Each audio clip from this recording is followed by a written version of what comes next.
તો સ્માર્ટ શહેર અમદાવાદના રસ્તાઓ શહેરીજનો માટે જીવલેણ સાબિત થયા. ખુલ્લી ડ્રેનેજ અમદાવાદીઓ માટે મોતનો કોળિયો બની. ફરી એકવાર કોર્પોરેશનના પાપે નિર્દોષ વ્યક્તિએ જીવ ગુમાવવો પડ્યો છે. નરોડાની આ વાત કે જ્યાં ડ્રેનેજમાં ખાબકતા એક્ટિવા ચાલકનું મૃત્યુ નીપજ્યું. નંદલાલ અંબાણી નામના વ્યક્તિનું ડ્રેનેજમાં પડી જવાના કારણે મોત થયું. 6 મહિનાથી આ ડ્રેનેજનું ઢાંકણું તૂટી ગયું હોવાનું સ્થાનિક લોકોનો આક્ષેપ છે. કહ્યું અનેક વખત રજૂઆત કરવામાં આવી તેમ છતાંય તંત્રએ કોઈ જ કામગીરી કરી નથી. નિર્દોષ વ્યક્તિએ જીવ ગુમાવ્યો. ત્યારબાદ કોર્પોરેશને આ તૂટેલી ડ્રેનેજને કોર્ડન કરી. અવારનવાર ખુલ્લી ડ્રેનેજમાં પડી જતા નિર્દોષ લોકોના મૃત્યુ થાય છે. ત્યારે કોર્પોરેશનના પાપે વધુ એકનું મોત નીપજ્યું છે. ડ્રેનેજમાં પડતા યુવકનું મૃત્યુ થયું.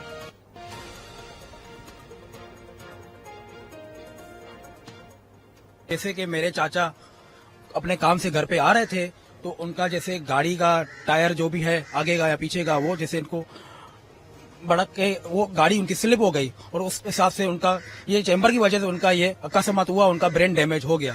लेकिन जैसे कि हमने हमारे चाचा का जैसे एक्सीडेंट हुआ अकस्मात हुआ चैम्बर की वजह से तो उसके हिसाब से सुबह को ये एमसी वाले अपना बैरिकेड लगा के गए और अब उस टाइम पे कहाँ पे थे जब ये सब इतने टाइम से हम कंप्लेन कर रहे थे.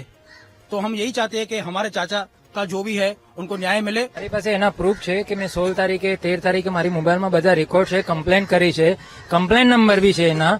પછી અહીંયા કોઈ વહીવટ થતી જ નથી. ક્યાં જવાનું કોઈને ખબર જ નથી. જઈએ છે કમ્પ્લેન હા આવશે પણ કોઈ આવતું નથી.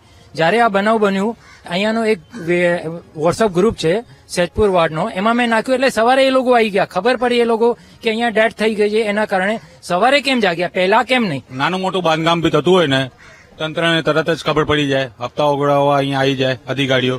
એના પછી બનાવ બને ત્યારે આવતા હોય.